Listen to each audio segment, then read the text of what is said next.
રાજકોટના ખેડૂતો એ મહિનાઓથી જેટકો કંપનીનો વિરોધ કરી રહ્યા છે, જેમાં આજે જેટકોનું ભૂત બની અને પ્રતિકાત્મક વિરોધ કરતા એ ખેડૂતો જોવા મળ્યા, જેની વાત કરીશું। ત્યારબાદ જોઈશું સાબરકાંઠામાં બાળકોને પોષણ આપતા મધ્યાહન ભોજનમાં જ ગરોળી નીકળ્યા હોવાની ઘટનાથી વાલીઓમાં ભારે આક્રોશ છે। અત્યારે ગુણવત્તા પર સવાલો ઉભા થઈ રહ્યા છે। સાથે નજર કરીશું ભાવનગરના દર્દીઓની દયનીય પરિસ્થિતિ પર, જ્યાં એક બેડ ઉપર બે દર્દીઓ દાખલ થઈ ગયા છે। હોસ્પિટલમાં બેડની અછત સર્જાય છે અને પ્રશાસન એ સબ સલામતના દાવા કરે છે।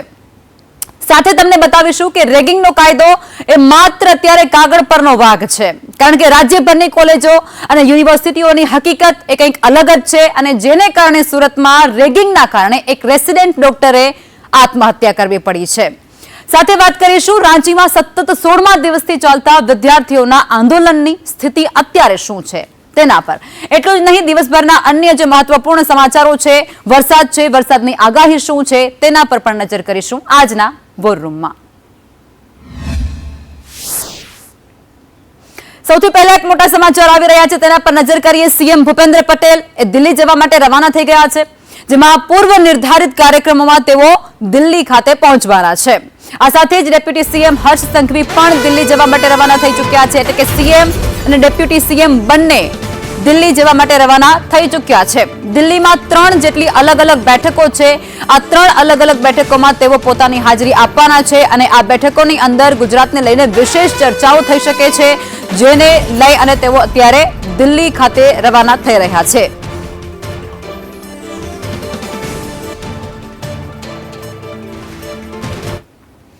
પ્રદેશ ભાજપ પ્રમુખ જગદીશ વિશ્વકર્મા પણ દિલ્હીના પ્રવાસે, પ્રદેશ પ્રમુખ સાથે 4 ઝોનના મહામંત્રી પણ દિલ્હીના પ્રવાસે છે। દિલ્હીમાં સંગઠનલક્ષી બેઠકમાં તેઓ હાજરી આપવાના છે।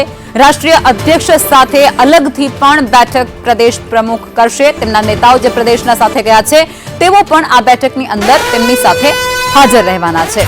અતિ મહત્વપૂર્ણ એવા મુદ્દાઓ રાજ્યલક્ષી જેના પર વિચાર વિમર્શ આ બેઠકની અંદર કરવામાં આવશે।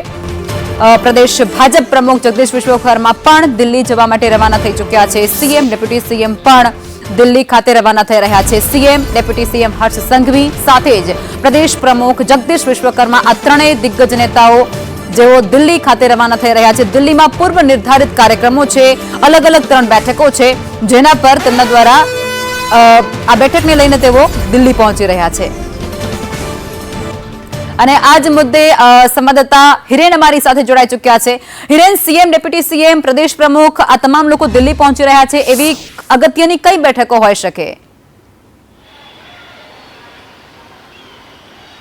ત્યાં અત્યારે ચોમાસું સત્ર ચાલી રહ્યું છે સંસદનું, અને એ સમયે તમામ સાંસદો સાથેની બેઠક પ્રધાનમંત્રીની છે અને સંગઠનની બેઠક પણ છે। એટલે આ અલગ અલગ બેઠકોની અંદર ભાગ લેવા માટે મુખ્યમંત્રી, નાયબ મુખ્યમંત્રી, પ્રદેશ પ્રમુખ અને 4 મહામંત્રીઓ દિલ્હી દરબારમાં પહોંચ્યા છે। આ સાથે 2027 જાન્યુઆરીની અંદર વાઇબ્રન્ટ સમિટ છે, તો એના આયોજનના સંદર્ભે પણ પ્રધાનમંત્રી સાથેની મુલાકાત સંભવત અત્યારે માનવામાં આવી રહી છે। જે બેઠકોનું આયોજન થયેલું છે એમાં મુખ્યત્વે ગુજરાતના જે સાંસદો છે એ સાંસદો સાથે સરકાર અને સંગઠનના વિષયો, તેના મુદ્દા અને પ્રધાનમંત્રી સાથે આ તમામ લોકોની બેઠક એ પ્રકારનું એક આયોજન છે। એના માટે આ તમામ નેતાઓ ત્યાં દિલ્હી પહોંચ્યા છે। આ સિવાય સરકારનું એટલે કે વાઇબ્રન્ટના કાર્યક્રમને લઈ પ્રધાનમંત્રી સાથે મુખ્યમંત્રી અને નાયબ મુખ્યમંત્રીની બેઠક યોજાય તેવી સંભાવના અત્યારે દેખાઈ રહી છે। અગાઉથી નિર્ધારિત થયેલા આ કાર્યક્રમોમાં હાજરી આપવા માટે આ તમામ નેતાઓ છે તે પહોંચ્યા છે। એટલા જ માટે આવતીકાલે હર્ષ સંઘવીની અમદાવાદ ખાતે જે તિરંગા યાત્રા યોજાવાની હતી એ પણ મોકૂફ રાખી અને 12 તારીખે એટલે કે પરમ દિવસે કરવામાં આવી છે। લાંબા સમયથી આ વિષયો જે છે સંગઠનલક્ષી વિષયો, રાષ્ટ્રીય સંગઠન, ગુજરાતના સાંસદો અને ગુજરાતની હાલની રાજકીય પરિસ્થિતિ, આ તમામ બાબતોના ઓવરઓલ સંકલન માટે દિલ્હીમાં આ તમામ નેતાઓની બેઠક યોજાય તેવું અત્યારે જોવામાં આવી રહ્યું છે। અને મોન્સૂન સત્ર છે એટલે એ સત્રની સાથે સાંસદો પણ બધા જ ત્યાં હાજર છે, તો પ્રધાનમંત્રી, કેન્દ્રીય ગૃહમંત્રી અને ગુજરાતના નેતાઓ સાથેની બેઠક થાય એ હેતુથી આ અલગ અલગ કાર્યક્રમો ત્યાં યોજાશે। આભાર હિરેન, આપ જોડાયા તે બદલ।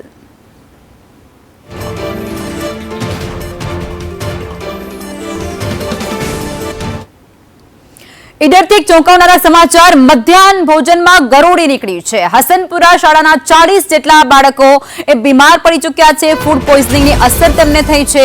સરકારી શાળામાં બાળકોને ફૂડ પોઈઝનિંગ થતા તેમને તબિયત લથડી ગઈ હતી અને તેમને હોસ્પિટલે લઈ જવાની ફરજ પડી છે। અડદની દાળ ખાધા બાદ તેમની તબિયત લથડી હતી.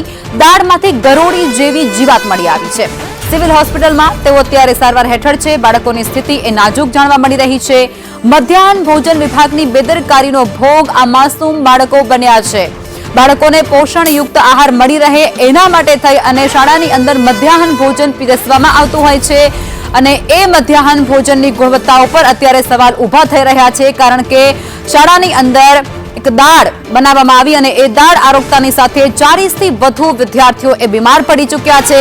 તેમની તબિયત એ ખરાબ થઈ ચૂકી છે. તેમને હોસ્પિટલે સારવાર અર્થે ખસેડવામાં આવ્યા છે અને ત્યાંથી અત્યારે વિગતો મળી રહી છે કે એ બાળકોની હાલત નાજુક છે.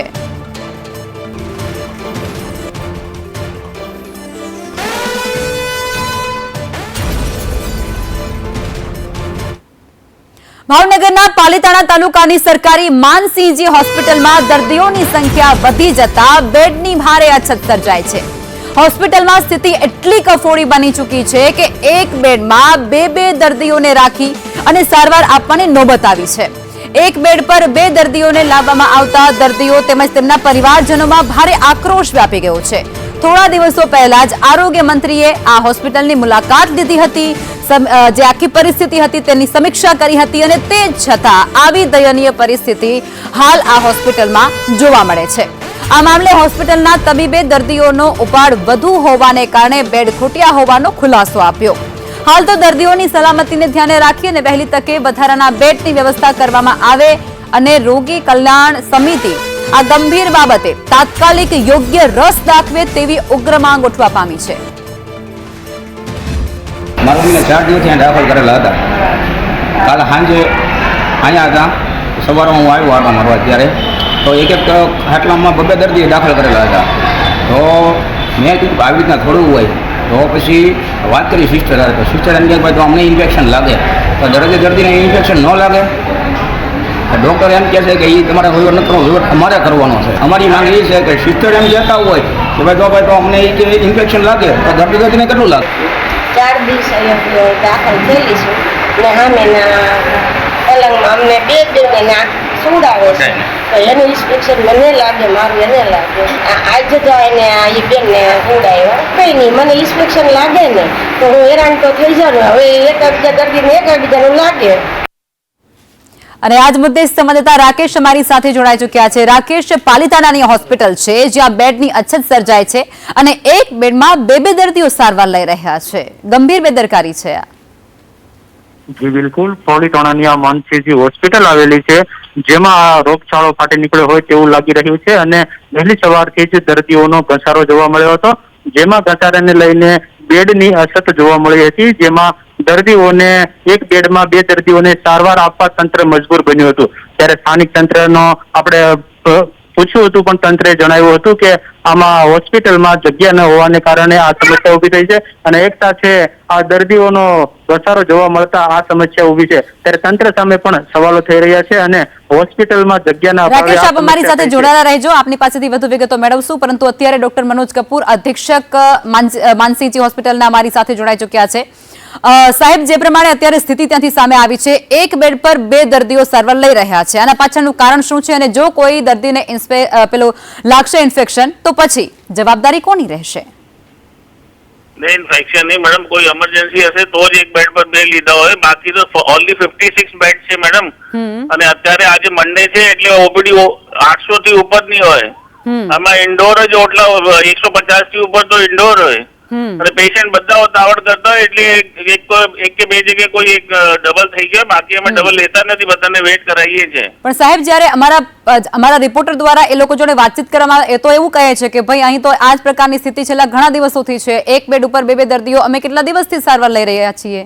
મેડમ, જો અમુક દિવસોમાં જ આ પરિસ્થિતિ હોય છે, બાકી રોજ એવી પરિસ્થિતિ નથી. પછી આ પરિસ્થિતિ સર્જાય ત્યારે વૈકલ્પિક વ્યવસ્થા તમારી પાસે નથી સાહેબ? મેડમ, હાલનો આખી બિલ્ડિંગ में ખાલી 2 બિલ્ડિંગ મળીને 56 બેડ છે અને જે નવો હોસ્પિટલ બને છે ને એમાં 424 બેડ છે. આરોગ્ય મંત્રી જ્યારે તમારી હોસ્પિટલની મુલાકાતે આવ્યા હતા સાહેબ, ત્યારે તમે એમને રજૂઆત ન કરી? બધું કરીએ ને સાહેબ, પોતે બી નવા હોસ્પિટલમાં ગયા હતા પણ સાહેબ અત્યારે એ કામ ચાલુ में છે, અત્યારે પૂરો નથી થયો તો અમે કેવી રીતે કરીએ? સાહેબ અત્યારે જો કોઈ આ જે દર્દીઓ દાખલ છે એમની તબિયત વધારે લથડશે કે પછી એમને એકબીજાના ઇન્ફેક્શન લાગશે તો પછી જવાબદાર કોણ રહેશે? કોઈની નહીં બગડે મેડમ, આટલા તો ડોક્ટરો બેઠા છે કે કોઈની તબિયત ના બગડે. દરેક સ્પેશિયાલિટીમાં ડોક્ટર છે. દર્દીઓની તો રાવ એવી જ છે. દર્દીઓ તો એવી જ રાવ ખાઈ રહ્યા છે ને કે અમને ઇન્ફેક્શન લાગશે તો અમારું કોણ, અમારા પરિવારનું કોણ, અમારા બાળકોનું કોણ? કોઈનું પેશન્ટનું ઇન્ફેક્શન નહીં લાગે. હજી સુધી એવી કોઈ રિપોર્ટ થઈ નથી. હવે એવું હશે તો અમે બધા લાંબો વેઇટ કરાવશું, બીજું શું થાય? અગર એવું સાહેબ પત્રકારો સામે તમારા જે દર્દીઓ તમારી હોસ્પિટલના એક ખુલીને વાત કરી રહ્યા છે, હવે આનાથી વધારે તમારે શું પુરાવા જોઈએ છે? તો મેડમ પુરાવો તો બરાબર છે, પણ હવે એમાં કરીએ શું? અમારે હું તો આજે આપના નગરપાલિકાના પ્રમુખ સાહેબ બી આવ્યા હતા, તો એમને કીધું કે આ વ્યવસ્થા બતાવો, અમે કઈ રીતે કરીએ. એટલે તમે આગળ રજૂઆત તો કરી છે એમ ને? હા, પેશન્ટ ને અમે ક્યાં લઈ જઈએ? ડાયરિયા વોમિટિંગ ના કેસ હોય, માણસો આવીને પડી જતા હોય તો એને જમીન પર તો ના છોડાઈ શકીએ ને. હવે અત્યારે મેડમ સીઝન બી એવો છે કે બાળકોમાં બી બહુ બીમારી છે, અને ટોટલ બેડ ઘડીને બાળકોના અને એડલ્ટના ઘડીને 56 બેડ છે. સાહેબ આ પહેલી વખત થયું છે કે આ પહેલા પણ આવી સ્થિતિ સર્જાઈ હતી? મેડમ કોઈ પહેલી વખત નહીં, કદાચ આગળ બન્યો હોય, પણ લોકો જે પેશન્ટ છે એના ધીરજ ઉપર ડિપેન્ડ કરે છે ને. કદાચ આજે કોઈ પેશન્ટ એવું હશે કે એનો ધીરજ તૂટી ગયો હોય, બાકી તો એવું તો કદાચ અગાઉ બન્યો હોય. બાકી હમણાં સિઝન જ એટલો આવ્યો છે, વરસાદ પછી હમણાં વરસાદ બંધ થયો છે તો પેશન્ટની સંખ્યા તો વધવાની છે. પણ એને પહોંચી વળવા માટે કે વૈકલ્પિક વ્યવસ્થા તો હોવી જોઈએ ને સાહેબ હોસ્પિટલમાં? પણ મેડમ અમે ક્યાં જઈએ? બતાવો ને, એક નવા પીઆઈયુ બનાવી ગયા છે, એક આખો વોર્ડ એમાં 10 બેડ બનાવ્યા છે. એના સિવાય વૈકલ્પિક વ્યવસ્થા ક્યાં હોય? કોઈ ધર્મશાળા અમને દઈ દે તો અમે કરી આપીએ. તો એના માટે અમે પ્રાંત અધિકારીને કહેશું. તો એના માટે તમારે રજૂઆત કરવી જોઈએ. તો તમારી રજૂઆતો ધ્યાનમાં નથી લેવાતી એવું સાબિત થઈ રહ્યું છે ને? ધર્મશાળા તો અમે વ્યવસ્થા કરી શકીએ. ના સાહેબ તમારી રજૂઆતો ધ્યાને નથી લેવાતું એવું લાગે છે તમને? નહીં, ધર્મશાળા માટે અમે હજી લખ્યું નથી, પણ હવે આવું હશે તો અમે ધર્મશાળા માટે પછી સ્ટાફ બી માંગશું અને ધર્મશાળા માટે જગ્યા બી માંગશું ધર્મશાળામાં કોઈ. તો હવે અત્યારે આ દર્દીઓ જે પીડાઈ રહ્યા છે, રીબાઈ રહ્યા છે, એનું શું? કોઈ નહીં બેટા રહ્યા મેડમ, અમે પૂરી કોશિશ કરીએ છીએ કે કોઈને તકલીફ ના પડે. ઓકે, આપ અમારી સાથે જોડાયા તે બદલ આપનો આભાર. આશા એટલી રહેશે કે વૈકલ્પિક વ્યવસ્થા ખૂબ ઝડપથી કરવામાં આવે.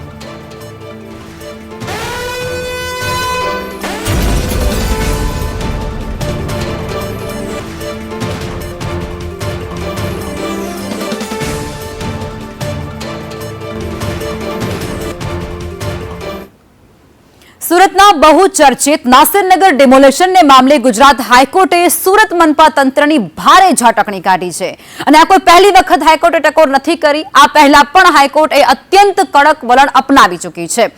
આ વખતે હાઈકોર્ટે અત્યંત કડક વલણ અપનાવતા સાથે સવાલો એવા કર્યા છે કે સુરત મનપા કમિશનર એ હજુ સુધી પોતાના પદ પર કેમ છે, શું કરી રહ્યા છે તેઓ ત્યાં, સરકાર તેમને કેમ બચાવી રહી છે?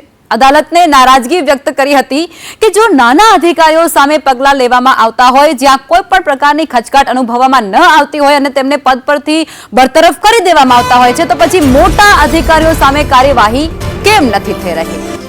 હાઈકોર્ટે અવલોકન કર્યું હતું કે સુરતમાં કરેલું ડિમોલેશન એ પ્રાથમિક દ્રષ્ટિએ પૂર્વ આયોજિત જણાય છે, અને જો લોકોના ઘર તોડ્યા હોય તો પછી તંત્રએ તેમને નવા ઘર આપવા જ પડે.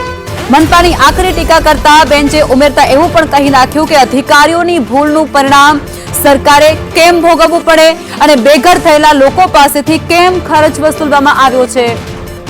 અદાલતે સ્પષ્ટ શબ્દોમાં આદેશાત્મક ટિપ્પણી કરી છે કે બેઘર થયેલા લોકો પાસેથી કોઈ પણ પ્રકારનો ખર્ચ ન વસૂલવો જોઈએ, અને તમામ જે આર્થિક ખર્ચ છે એ જવાબદાર અધિકારીઓ પાસેથી જ વસૂલવામાં આવે.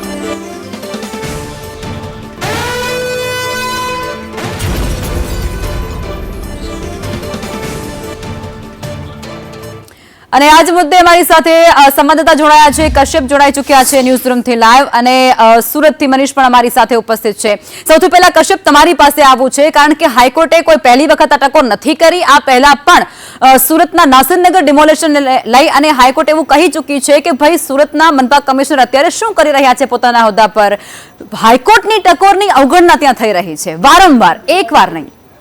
બિલકુલ ફરી એક વખત હાઈકોર્ટ દ્વારા સરકારનો ઉધડો લેવામાં આવ્યો હતો અને સ્પષ્ટ શબ્દમાં પૂછવામાં આવ્યું હતું કે સુરત મહાનગરપાલિકા કમિશનર જે છે તે પોતાના પદ ઉપર હજી સુધી શું કરી રહ્યા છે. સરકાર દ્વારા અત્યાર સુધી જે પગલાં લેવામાં આવ્યા છે ને તેમાં માત્ર જે નાના અધિકારીઓ છે તેની સામે જ પગલાં લેવામાં આવ્યા છે, તો પછી આ મોટા અધિકારી કે જે જવાબદાર છે તેની સામે હજી સુધી પગલાં કેમ લેવામાં નથી આવ્યા. સાથે જ એ પણ કડક ટકોર કરી હતી કે જે ડિમોલેશન થયું છે પ્રાથમિક દ્રષ્ટિએ અધિકારીઓની નજર હેઠળ થયું છે ને આગોતરું આયોજન હોય અને તે મુજબ જ આ ડિમોલેશન કરવામાં આવ્યું છે, તો પછી સરકાર આ નવા મકાન આપવા માટે થઈને ખર્ચ શું કામ ભોગવે? અધિકારીઓ પાસેથી જ આ ખર્ચ જે છે તે વસૂલ કરવો જોઈએ.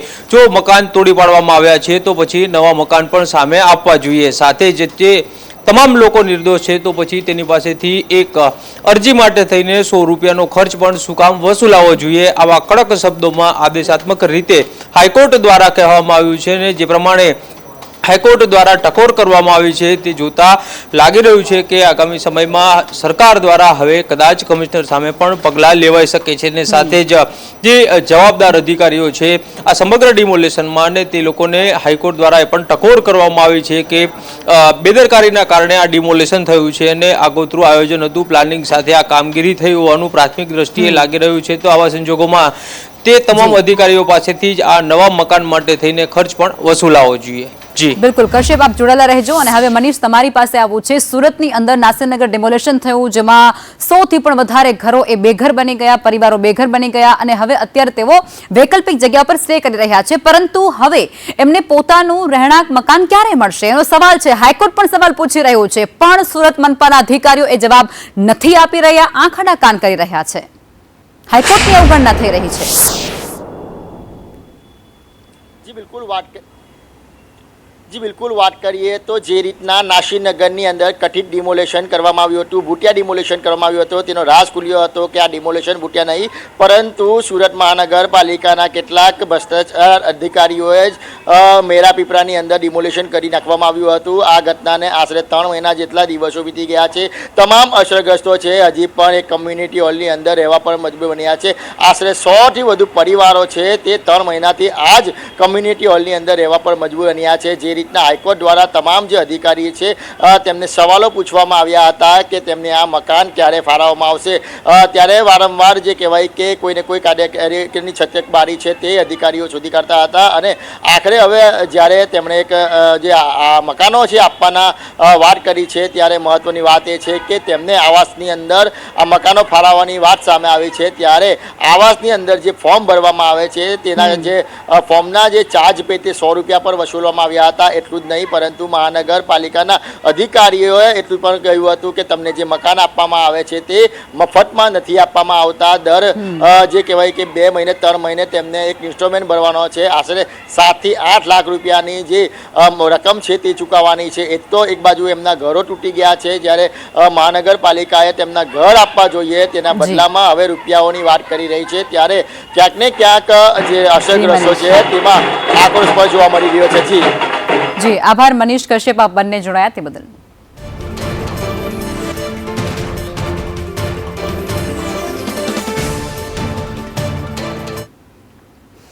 સુરતમાં એક રેગિંગનો કિસ્સો સામે આવ્યો. સુરતમાં ડોક્ટર હર્ષ પંડ્યા એ આપઘાત કેસમાં અત્યારે સૌથી મોટો ખુલાસો થયો છે. હર્ષ પંડ્યાનું સિનિયરો દ્વારા રેગિંગ કરવામાં આવ્યું હતું. રેગિંગ કેસમાં 4 સિનિયર ડોક્ટરોને સસ્પેન્ડ પણ કરી દેવાયા છે. 4 ડોક્ટરોને 6 મહિના માટે સસ્પેન્ડ કરાયા છે. દોષિતોને તાત્કાલિક હોસ્ટેલ ખાલી કરવાના આદેશ પણ છૂટી ગયા છે. માઇક્રોબાયોલોજી વિભાગના વડાને શો કોઝ નોટિસ પણ ફટકારાઈ છે. આ રેગિંગ મામલે કમિટીની રચના પણ કરવામાં આવી છે અને તપાસ કમિટીના રિપોર્ટમાં ચોંકાવનારા ખુલાસા થઈ ચૂક્યા છે. સિનિયરો દ્વારા રેગિંગ અને હેરાનગતિ કરવામાં આવતી હોવાની પુષ્ટિ આ કમિટીના રિપોર્ટમાં સામે આવી છે. તપાસ કમિટીએ રાજ્ય સરકારને આ રિપોર્ટ મોકલી દીધો છે અને ત્યારબાદ હવે આગળની તપાસ પણ હાથ ધરવામાં આવી રહી છે.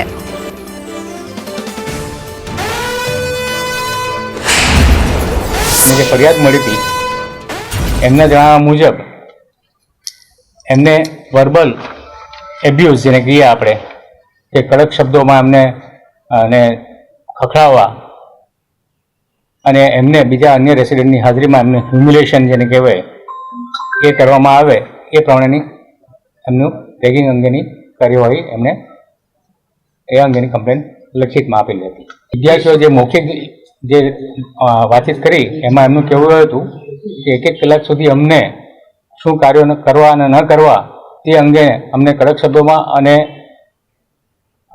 જે વર્બલ એબ્યુઝ જે એમની ભાષામાં એમણે કહ્યું એ પ્રમાણે આ પણ 1 કલાક સુધી અમને રોકી એક રૂમમાં જ્યારે ફેકલ્ટી ઓફિસ છોડી દે એ ઓફિસ અવર્સ બાદ એમને બોલાવી અને આ પ્રમાણેનું કાર્ય કરવામાં આવતું હતું. એ અંગેની ફરિયાદ એમણે આપેલ. મૃત્યુ પામ્યા છે એમના સિનિયર આમને અવારનવાર ટોર્ચરિંગ કરતા હતા માનસિક રીતે. બીજી કોઈ મૃતકે કોઈ નોંધ લખી હોય કે કોઈ પત્ર લખ્યો હોય એવું નથી. માટે આ નિવેદનો આધારિત એવું ફલિત થયું છે કે એમના સિનિયર ડૉક્ટરો અમને માનસિક રીતે હેરાન કરતા હતા. એમના સહ અધ્યાયીઓએ જે રિપોર્ટ આપ્યો એ પ્રમાણે 4 ડૉક્ટરોને એન્ટી રેગિંગ કમિટી અને જે ટીમ બનાવી હતી એમને સસ્પેન્ડ કર્યા છે ને HOD સહિત જે એમના ટીચિંગ સ્ટાફ છે એમને શો કોઝની નોટિસ આપી છે એટલા માટે કે આ ધ્યાન એમને રાખવાની જરૂરિયાત હતી અને સિનિયરો જુનિયરોને ક્યાંય પણ હેરાન ન કરે એ બધી જ બાબતો હવે કોલેજના HODને પણ એ જવાબદારીમાં આવે છે. અને આજ મુદ્દે સંવાદદાતા જયેન્દ્ર અમારી સાથે જોડાઈ ચૂક્યા છે. જયેન્દ્ર, આ ઘટના પરથી એવું લાગી રહ્યું છે અને એવું સાબિત પણ થઈ રહ્યું છે કે રેગિંગનો કાયદો એ માત્ર કાગળ પરનો ભાગ છે.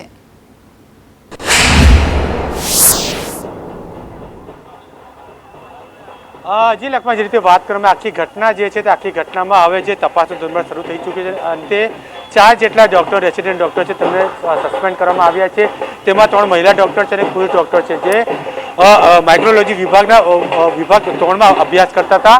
તે ઉપરાંત જે વિભાગના વડા હોય એટલે જે ટીચિંગ કરાવતા હોય તેમાં કુલ 4 શિક્ષકોને પણ તેમના દ્વારા જે છે સસ્પેન્ડ કરવામાં આવે છે. તે ઉપરાંત મહત્વની બાબત એ છે કે રેગિંગ થઈ રહ્યું છે તે પુરવાર પણ થયું છે, કારણ કે જ્યારે તેમના દ્વારા આ રેગિંગનું જો એક્સેપ્ટ કરવામાં આવ્યું ત્યારે બીજી બાજુ એમ પણ કહેવામાં આવી રહ્યું છે કે આ રેગિંગ અંગે વિદ્યાર્થીઓ જે 9 જેટલા માઇક્રોલોજી વિભાગના ડૉક્ટર હતા રેસિડેન્ટ તેમને બોલાવવામાં આવ્યા હતા. તેમના નિવેદન નોંધવામાં આવ્યા. તમામ સાફ સફાઈ કર્મચારીઓ ટેકનિશિયન હોય અને તમામને બોલાવવામાં આવ્યા. તેમના પુરવાર પર આ આધારિત થયું છે કે રેગિંગ કરવામાં આવ્યું હતું. 2 કલાક સુધી તેમને ગોંધી રાખવામાં આવ્યું હતું.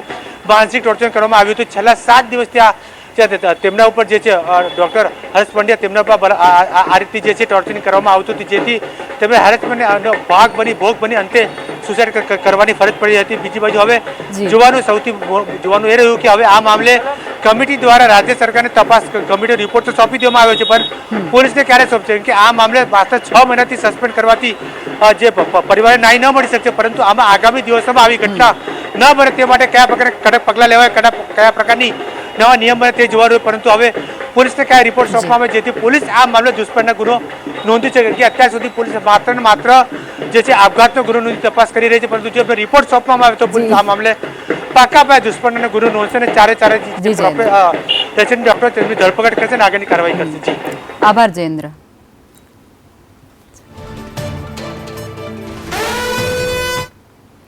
સુરતમાં આપઘાત કરનાર મેડિકલના વિદ્યાર્થી હર્ષ પંડ્યાનો મૃતદેહ તેના માદરે વતન મોડાસા ખાતે લાવવામાં આવ્યો. સવારે હર્ષની અશ્રુભીની આંખે અંતિમ વિદાય નીકળી હતી અને જેમાં આખું જ પરિવાર એક ખૂબ આક્રંદ કરતું જોવા મળી રહ્યું હતું, વલોપાત કરતું જોવા મળી રહ્યું હતું અને જેમાં પરિજનો, ગ્રામજનો અને સામાજિક અગ્રણીઓ મોટી સંખ્યામાં જોડાયા પણ હતા.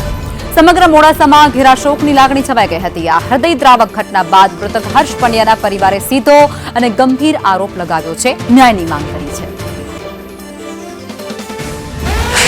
અમે અમારો ભાણેજ ગુમાવ્યો છે, અમારો દીકરો ગુમાવ્યો છે. સરકારશ્રીના કાયદા મુજબ જ્યારે કોઈ પણ પ્રકારના રેગિંગ ઉપર કોઈ પણ અંકુશ નથી આ સરકારનો. હા, અમે દાવા સાથે કહીએ છીએ, જે અત્યારે આપ જોઈ રહ્યા છો, તો મારી સરકારને એટલી વિનંતી છે કે કાયદાને કડક બનાવો. જે લોકોએ આ કૃત્ય ઇનડાયરેક્ટલી રીતે કર્યું છે, પ્રત્યક્ષ રીતે ઘણા બધા અમને ત્યાં પણ અમે ગયા સુરત, ત્યાં પણ અમને એવું જાણવા મળ્યું કે અહીંયા રેગિંગનો ખૂબ ત્રાસ છે. જુનિયરો મારફતે પણ જાણવા મળ્યું છે. ફરીથી આપને વિનંતી કરીએ છીએ, અમે સરકાર માય બાપ છો આપ, તો આ વિષય ઉપર ખૂબ ગંભીર રીતે નિર્ણયો લેવામાં આવે, કડકમાં કડક સજા કરવામાં આવે અને પેપર ઉપર જે આ કાયદો છે એનો ખરેખર અમલ થાય એવું બતાવશે ત્યારે અમે માનીશું, ત્યારે અમે સરકારને ધન્યવાદ કરીશું. અમદાવાદના આનંદનગર દુષ્કર્મ કેસમાં ઘાયલ આરોપી એ સોલા સિવિલ હોસ્પિટલમાં ચુસ્ત પોલીસ બંદોબસ્ત વચ્ચે સારવાર હેઠળ છે. પંચનામાની કામગીરી દરમિયાન આરોપીએ પોલીસ ટીમ સાથે ઝપાઝપી કરી અને ભાગવાનો પ્રયાસ કર્યો હતો અને જે દરમિયાન પોલીસે સ્વબચાવમાં ચલાવેલી ગોળી તેને પગના ભાગે વાગી હતી. આ ઘટનામાં આરોપીને જમણા પગમાં ફ્રેક્ચર થવાની સાથે ગોળીથી ગંભીર ઈજા પહોંચી. તબીબો દ્વારા હાલ આરોપીને આઈસીયુમાં 24 કલાક માટે ખાસ ઓબ્ઝર્વેશન હેઠળ રાખવામાં આવ્યો. હોસ્પિટલ પરિસરમાં કોઈ અપ્રિય ઘટના ન બને તેના માટે થઈ અને પોલીસનો કડક પહેરો ત્યાં લગાવી દેવાયો છે અને આખી જ પરિસ્થિતિ સામાન્ય થયા બાદ આગળની કાયદાકીય ધરપકડની કાર્યવાહી પણ હાથ ધરાશે.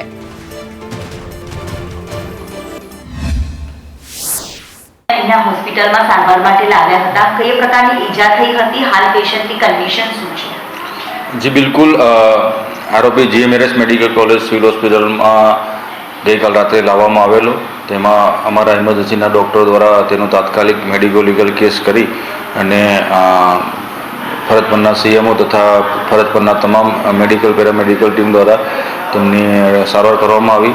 ત્યારબાદ તેને વધુ સારવાર માટે ઓર્થોપેડિક વિભાગમાં દાખલ કરવામાં આવ્યા છે અને ઓર્થોપેડિક વિભાગમાં તેમને હાલ જમણા પગમાં ફ્રેક્ચર છે અને એ આરોપી અમારી હોસ્પિટલમાં હાલ સારવાર દરમિયાન છે. સર, અત્યારે હાલ પેશન્ટને કોઈ ઓપરેશન કરવાની ફરજ પડી છે કે કેમ, અને અત્યારે હાલ એને ક્યાં રાખવામાં આવ્યું છે? જી બિલકુલ, અત્યારે જે દર્દી છે તેમને અમારી હોસ્પિટલમાં ઓર્થોપેડિક વિભાગમાં દાખલ કરવામાં આવે છે. અને અમદાવાદના આનંદનગરમાં દુષ્કર્મ કેસમાં કાર્યવાહી, જેમાં ડીસીપી ઝોન 7 શિવમ વર્માનું નિવેદન સામે આવ્યું છે. જેઓ કહે છે કે હેબતપુર વિસ્તારમાં રિકવરી પંચનામાની પ્રક્રિયા ચાલુ હતી. આરોપીએ પીઆઈની રિવોલ્વર લઈ અને ભાગવાનો પ્રયત્ન કર્યો હતો. પંચનામા દરમિયાન એક રાઉન્ડ ફાયરિંગ પણ થયું હતું અને બીજો રાઉન્ડ એ આરોપીના પગ પર ફાયરિંગ કરવામાં આવ્યું હતું.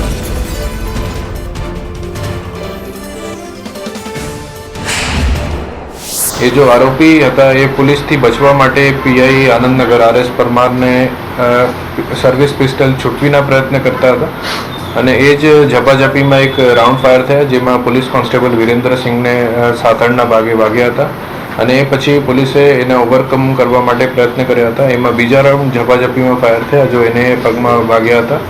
એના તરત જ પીઆઈ આરએસ પરમાર એ સોલા સિવિલમાં લઈ ગયા હતા બંનેના અને જો પોલીસ કોન્સ્ટેબલ છે એ સ્ટેબલ છે અને જો આરોપી છે એ પણ અત્યારે સ્ટેબલ છે. અમદાવાદ શહેરની અંદર ગાર્ડન અને તળાવોની સુરક્ષાને લઈને પણ ગંભીર સવાલો અત્યારે ઉભા થયા છે. શહેરના અનેક એવા ગાર્ડન અને ઘણી એવી તળાવો જે હજુ પણ સીસીટીવી કેમેરાની નજરથી તદ્દન વંચિત રહી ગઈ છે. ખુદ એએમસીની રિક્રિએશન કમિટીના ચેરમેન જીતેન્દ્ર ખરચરિયાએ સીસીટીવી કેમેરા લગાવવા માટે પત્ર લખવો પડ્યો છે અને તે છતાં તંત્ર દ્વારા કામગીરી અત્યંત મંથર ગતિએ ચલાવવામાં આવી રહી છે. આપને જણાવી દઈએ કે અમદાવાદમાં કુલ 311 ગાર્ડન આવેલા છે, પરંતુ તેમાંથી માત્ર 122 ગાર્ડનમાં જ 458 સીસીટીવી કેમેરા મુકાયા છે અને તેમાંથી પણ કેટલાક ચાલુ છે અને કેટલાક બંધ હાલતમાં છે એ પણ સ્પષ્ટતા નથી. જે પણ ઇન્ટરલેક કરેલા છે બગીચા, અમુક જગ્યાએ બગીચા, ઓક્સિજન પાર્ક અને લેક ત્રણે કોમન થયેલું છે.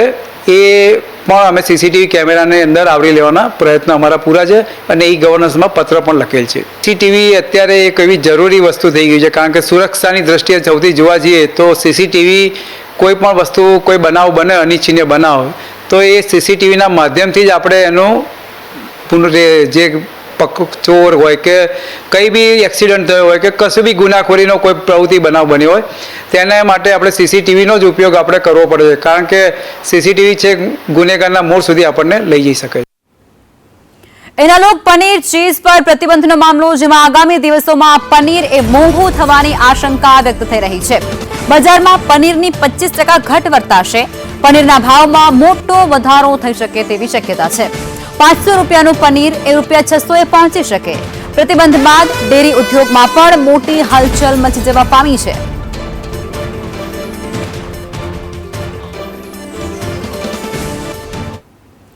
અને આ બધા વચ્ચે રાજકોટમાં એસઓજીની ટીમે મોટો સપાટો બોલાવ્યો છે. પ્રતિબંધિત એનાલોગ પનીર અને ચીઝને ઝડપી પાડ્યું છે. અણિયારા ગામે ગોવાલિયા ફૂડ મતના દ્વારા દરોડો પાડવામાં આવ્યો. જ્યાં 400 કિલો ચીઝ, 150 કિલો પનીર મળી આવ્યું છે. કુલ 550 કિલો અખાદ્ય જથ્થાનો સ્થળ પર નાશ કરાયો છે. અને આજ મુદ્દે સંવાદદાતા મયુર સોની અમારી સાથે રાજકોટથી જોડાઈ ચૂક્યા છે. મયુર, જે પ્રતિબંધિત પનીર અને ચીઝનો જથ્થો છે તે હજુ પણ ઘણા એવા એકમો છે જેની પાસે ઉપલબ્ધ છે અને જેને કારણે જ્યારે દરોડો પાડવામાં આવે છે ત્યારે હજારો કે પછી 100 કિલોથી પણ વધારે એ જથ્થો મળી આવી રહ્યો છે. એટલે હજુ પણ કાયદાનું પાલન નથી થઈ રહ્યું રાજકોટની અંદર.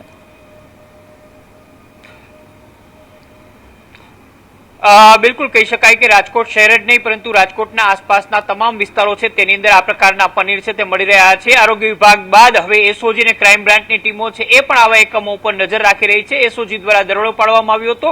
અણિયારા ગામ ખાતે દરોડો પાડીને ત્યાંથી લગભગ 500 કિલો જેટલું ચીઝ, પનીર અને અન્ય અખાદ્ય વસ્તુઓ છે એ ઝડપી લેવામાં આવી હતી અને તેનો સ્થળ ઉપર નાશ કરાયો હતો.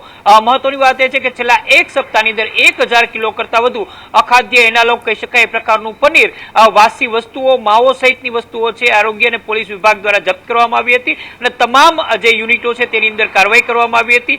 જે જવાબદાર લોકો છે તેમની સામે કાયદાકીય કેસ છે એ પણ દાખલ કરવાની તૈયારી છે તે કરવામાં આવી છે. રાજકોટ શહેરમાં 30% કરતા વધુ એનોલોગ પનીરનો ઉપયોગ થઈ રહ્યો છે. હવે પ્રતિબંધિત થતા જે પનીર છે તેની પણ ઘટ થશે અને સાથે સાથે આવા લોકો છે એમની સામે કાર્યવાહી છે તે મજબૂત થશે. જી આભાર મયુર, આપ જોડાયા તે બદલ.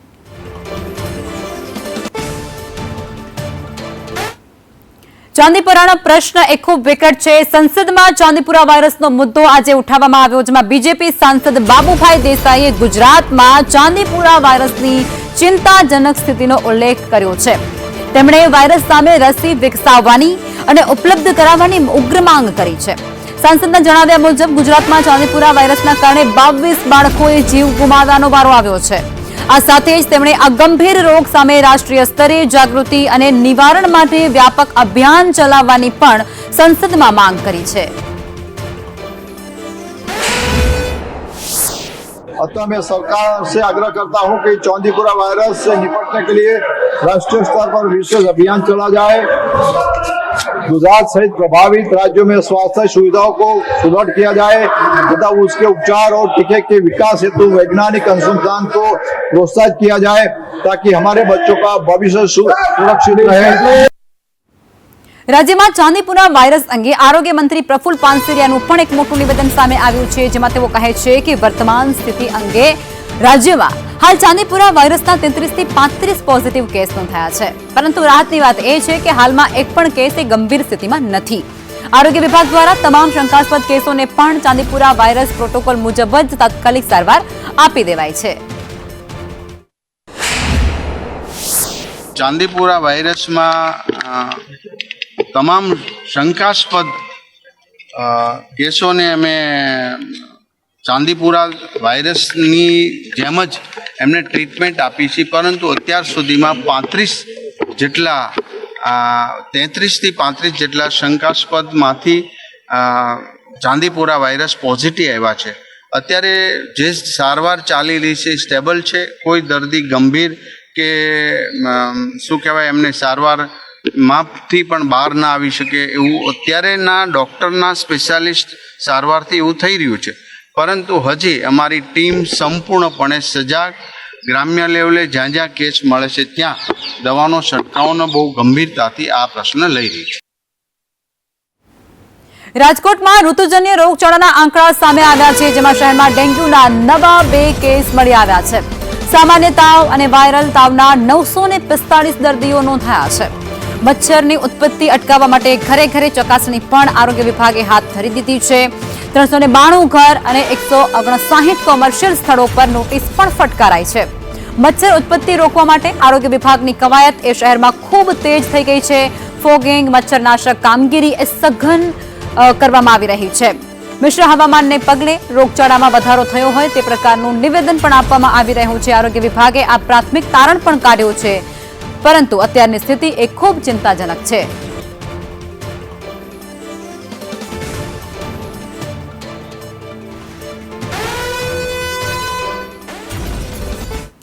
અને હવે વાત વરસાદની આગાહી પર કરીએ. હવામાન વિભાગ દ્વારા રાજ્યભરમાં 2 દિવસ સાર્વત્રિક વરસાદની આગાહી કરી દેવાઈ છે.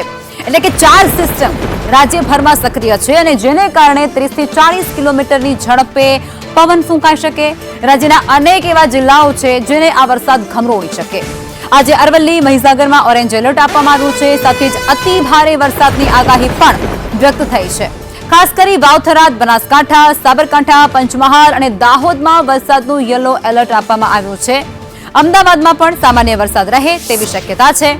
11 ઓગસ્ટે અરવલ્લી, મહીસાગર, દાહોદ, પંચમહાલ અને છોટાઉદેપુરમાં ભારે વરસાદ પડે તેવી શક્યતાઓ વ્યક્ત થઈ છે.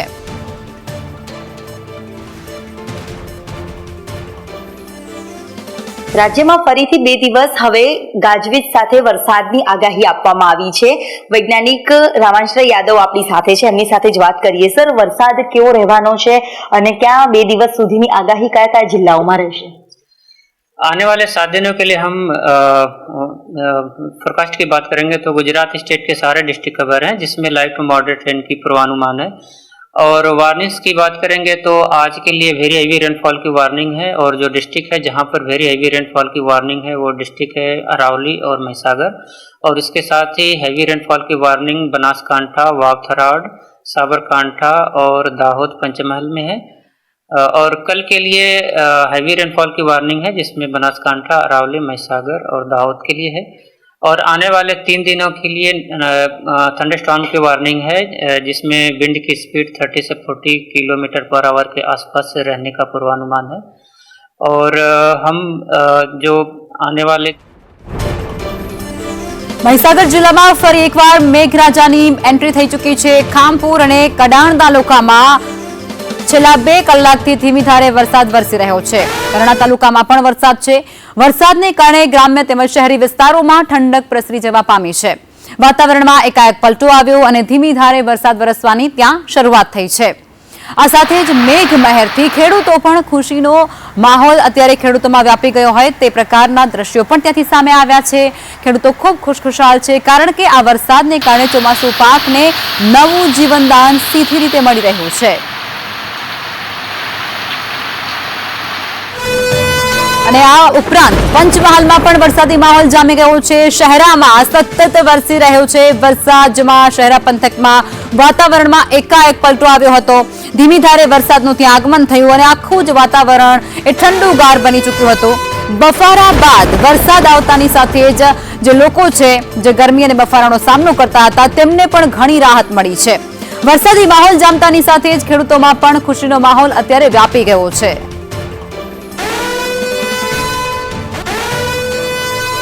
આ સાથે વિરામ બાદ ફરી એકવાર વરસાદ અમદાવાદના અનેક વિસ્તારોમાં વરસી રહ્યો છે. અમદાવાદમાં ધીમી ધારે વરસાદ વરસવાની શરૂઆત થઈ હતી. વાડજ અને શાહીબાગ જે વિસ્તાર છે ત્યાં ધોધમાર વરસાદ પડ્યો છે. એરપોર્ટ વિસ્તારમાં પણ ધીમી ધારે વરસાદ વરસવાનો શરૂ થયો હતો, જેના કારણે વાતાવરણમાં ઠંડક પ્રસરી છે. લોકોને ગરમીમાંથી છુટકારો પણ મળ્યો છે. અમદાવાદના ઘણા ખરા એવા વિસ્તારો છે જ્યાં ધીમી ધારે વરસાદ વરસ્યો. અમદાવાદ શહેરમાં છેલ્લા ઘણા સમયથી ઉકળાટ બાદ હવે ઝરમર વરસાદ વરસવાનું શરૂ થયું છે. જો કે અમદાવાદમાં પણ વરસાદની આગાહી આપવામાં આવી હતી. 4 વરસાદી સિસ્ટમ સક્રિય થઈ છે, જેને લઈને અમદાવાદ, ખેડા, આણંદ, નડિયાદ સહિતના મધ્ય ગુજરાત, ઉત્તર ગુજરાતના ભાગોમાં ઝરમર વરસાદ તો કેટલાક વિસ્તારમાં ગાજવીજ સાથે વરસાદની આગાહી આપવામાં આવી હતી. જ્યારે અમદાવાદના વાડજ, શાહીબાગ, એરપોર્ટ સહિતના વિવિધ વિસ્તારોમાં ઝરમર વરસાદ વરસવાનું શરૂ થયું છે. મહત્વનું છે કે વરસાદ જે છેલ્લા ઘણા દિવસોથી હાથ તાળી આપી રહ્યા છે મેઘરાજા, જ્યારે હવે મન મૂકીને ક્યારે વરસશે તેને લઈને સૌ કોઈ આતુરતાથી રાહ જોઈ રહ્યું છે. પરંતુ હજી વરસાદી ઘટ હોવાનું રાજ્યમાં ચોમાસાનું સામે આવ્યું છે. પરંતુ અત્યારે હાલ અમદાવાદમાં ઝરમર વરસાદ વરસી રહ્યો છે. કેટલાક વિસ્તારમાં હજી પણ વરસાદ શરૂ જોવા મળી રહ્યો છે. કેમેરામેન પુખરાજ શર્મા સાથે દિવ્યા ચૌહાણ, સંદેશ ન્યૂઝ, અમદાવાદ. જંબુસરમાં ખાતર મેળવવા માટે ખેડૂતોએ લાઈનો લગાવી પડી છે. રાતથી જ ખેડૂતો એ વિતરણ કેન્દ્ર પર પહોંચી રહ્યા છે. ટોકન મેળવવા માટે ખેડૂતોએ ચપ્પલની લાઈન પણ લગાવી હતી. ખાતરનો સ્ટોક ઓછો હોવાને કારણે ખેડૂતોમાં ભારે હોબાળો સર્જાયો છે. પરિસ્થિતિને કાબુ લેવા માટે વિતરણ કેન્દ્ર પર પોલીસ બંદોબસ્ત ગોઠવવો પડ્યો. ખેડૂતોની મુખ્ય માંગણી એવી છે કે પૂરતું ખાતર ફાળવવામાં આવે અને દરેક ખેડૂતને સમયસર ખાતર મળી રહે. આજ રોજ અમારે ખાતર વિતરણ કરવા અંગેની કામગીરી ચાલુ છે. સરકાર દ્વારા જરૂરી જથ્થો આપણને ઉનાળામાં આપેલો હતો સ્ટોરેજ માટે, અને આજે ખેડૂતોને મળી રહે એ રીતે સરકારના સ્ટોરેજમાંથી આપણને 4 ગાડી જેટલો માલ છૂટો કરેલ છે. અને આજે ખેડૂતોની લગભગ 700 જેટલા માણસો ખેડૂતો આવેલા છે. દરેક ખેડૂતોને અમે ટોકન આપેલી છે, અને સ્ટોક પ્રમાણે અમારે જેટલું વિતરણ કરવાનું થશે એ રીતના ભાગે પડતા ખેડૂતને અમે આજે રોજ વિતરણ કરવાના છે.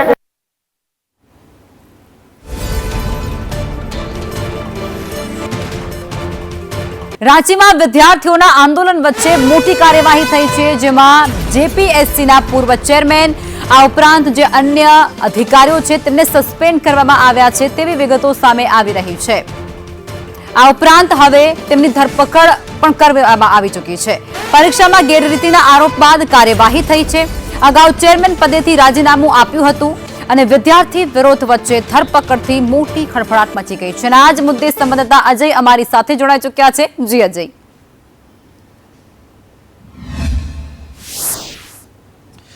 देखिए, निश्चित तौर पे जो डेडलॉक बना हुआ था उसमें थोड़ी सी हलचल जरूर देखने को मिली है, लेकिन मुख्य रूप से अगर बात करें तो जो छात्रों का आंदोलन विधानसभा मार्च का रखा गया था वो अब भी कंटिन्यू है. और विधानसभा के मुख्य गेट या कह सकते हैं गेट नंबर 1 के पास अभी भी बड़ी संख्या में प्रदर्शनकारी जमा है, और सिक्योरिटी पर्सनल बाहर भी और भीतर भी वो भी जमा है, और इस बात की व्यवस्था की जा रही है कि किसी तरह की कोई अनहोनी न हो. हालांकि जब छात्रों की तरफ से विधानसभा मार्च रखा गया था तब पुलिस की तरफ से कोई कड़ा एक्शन नहीं लिया गया, लेकिन उनके प्रोटेस्ट को जरूर आगे बढ़ने से रोकने की कोशिश की गई. 2-3 जगहों पे बैरिकेड लगे थे. उस बैरिकेड को क्रॉस करते हुए फाइनली जो प्रदर्शनकारी है वो विधानसभा के जो नई विधानसभा है उसके गेट नंबर 1 के पास अभी जमा है. और अभी ये डेडलॉक बना हुआ है कि आखिर सरकार क्या सोच रही है, जबकि सरकार की तरफ से ये दावा किया जा रहा है कि 99% जो मांगे हैं वो मान ली गई है, जिसमें छात्रों की तरफ से सीबीआई जांच की भी मांग की जा रही है. उसी बीच आपने जो बताया वो खबर भी आई कि जो जेपीएससी का जो पूर्व चेयरमैन है उनकी गिरफ्तारी हुई है, और उन पे आरोप है कि उन्होंने जो परीक्षा कराने वाली एजेंसी है ये जानते हुए कि वो ब्लैक लिस्टेड है तब भी उसको ठेका क्यों दिया गया था. तो तमाम सारे अभी गतिरोध बने हुए हैं. उसमें ये देखना होगा कि जो छात्र जमा है अब उनके साथ बातचीत कोई आगे बढ़ती है या नहीं बढ़ती है. जी अजय, धन्यवाद जुड़ने के लिए.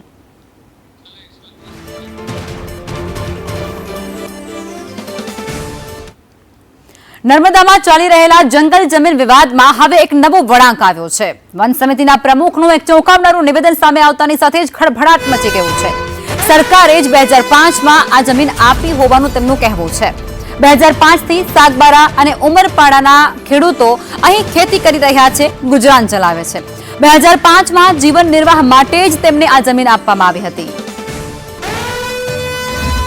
જ્યારે કાયદો બનાવ્યો ત્યારે દિલ્હી ખાતે 2005માં જે 13 ડિસેમ્બર 2005 દરમિયાન કાયદો બન્યો ત્યારે બધા આદિવાસીઓ દિલ્હી ખાતે ગયા, ત્યાંથી કાયદો બનાવી લાવ્યા. એટલે અમે બધા આદિવાસી સાથે મળીને જંગલ જમીન ખેડીએ છીએ, કેમ કે ઉકાઈ વિસ્થાપિત હોવાથી અમને અહીંયા જ્યારે અમને વિસ્થાપિત કર્યા ત્યારે અમારે ભણવાનું ઠેકાણું નહીં, ખાવાનું ઠેકાણું નહીં, બહુ બધી મુશ્કેલીનો સામનો કર્યો. પણ હવે જંગલની જમીન કરી છે ત્યારે થોડું ઘણું અમને ખાવાનું અને સારી રીતે રહેવાનું પ્રાપ્ત થાય છે. પણ વારંવાર જંગલ ખાતું હેરાન કરે છે, ઘડીકમાં અભિયાન લાવે છે, ઘડીકમાં વૃક્ષારોપણ કરી દે છે. વિકાસ માટે વિકાસના નામે અમે યોગદાન આપ્યું છે, એ વાત સાચી છે. વિકાસ થવો જોઈએ દેશનો, પણ આ લોકોએ અન્યાય, સરકારે અમારી સાથે અન્યાય કર્યો છે. સાગબારાના લોકો ઉમરપાડામાં આવીને જમીન ખેડે છે, પણ એ લોકો બી વિસ્થાપિત થયેલા છે. કે બધા જ વિસ્થાપિત નહીં, પણ મોટા ભાગના લોકો વિસ્થાપિત થયેલા છે. એ લોકો જમીન ખેડે છે. એ લોકોને બી ઐતિહાસિક અન્યાય થયો છે. અન્યાયના બદલામાં એને કંઈ મળ્યું નથી. નર્મદા જિલ્લાના આદિવાસી ખેડૂતોની જમીન અને ચૈતર વસાવાને લઈ અને આપના પ્રદેશ પ્રમુખે મનસુખ વસાવા પર નિશાન સાધ્યું છે. આ સાથે જ મનસુખ વસાવા એ માત્ર ને માત્ર દેખાવડો કરી રહ્યા છે તે પ્રકારનો આરોપ લગાવવામાં આવ્યો છે.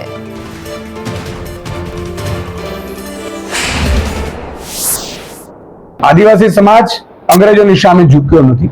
આ ભાજપની કોઈ ઓકાત નથી કે મારા આદિવાસી સમાજને ઝુકાવી દે. બીજું કે આદિવાસી સમાજ હવે જાગૃત થઈ ચૂક્યો છે, અને આદિવાસી સમાજનો હીરો ટૂંક સમયમાં કદાચ બની શકે કે આજે અથવા તો થોડા દિવસમાં જ ચૈતરભાઈ વસાવા બહાર આવી જશે. અને ભાજપની તાકાત નથી કે અંબાજીથી ઉમરગામ સુધી આદિવાસી સમાજને ઝુકાવી શકે. એટલે આમ આદમી પાર્ટીના જેટલા પણ નેતાઓ છે એના ઉપર દમન ગુજારવા ભાજપે આકાશ પાતાળ એક કર્યા છે. ગુજરાતની જનતાને વિનંતી કરું છું કે તમે કમસે કમ અમારી સાથે રહો. તમે લડી નથી શકતા, તમે બોલી નથી શકતા, તમે રસ્તા ઉપર ઉતરી નથી શકતા, તમે આંદોલન કરી નથી શકતા, કઈ વાંધો નહીં, અમે કરીશું આંદોલન, અમે લડીશું. મોરબીના વીરપરડા ગામે કુવાના પાણીમાં જે હલચલ જોવા મળી રહેલી હતી, જે હજુ પણ યથાવત છે. પાણીની આ રહસ્યમય હલચલને લઈને અનેક સવાલો પણ ઉભા થયા. સમગ્ર મામલાની તપાસ માટે ગાંધીનગરથી ટીમે સ્થળ મુલાકાત કરી. જીઓલોજીકલ સર્વે ઓફ ઇન્ડિયાની ટીમે પણ કુવાનું નિરીક્ષણ કરી અને તપાસ શરૂ કરી. એક પછી એક સરકારી એજન્સીઓ દ્વારા પાણીના હલચલનું કારણ જાણવા માટે પ્રયાસ ચાલી રહ્યો છે અને બીજી તરફ સામાન્ય લોકોમાં પણ કુતૂહલ જોવા મળી રહ્યું છે.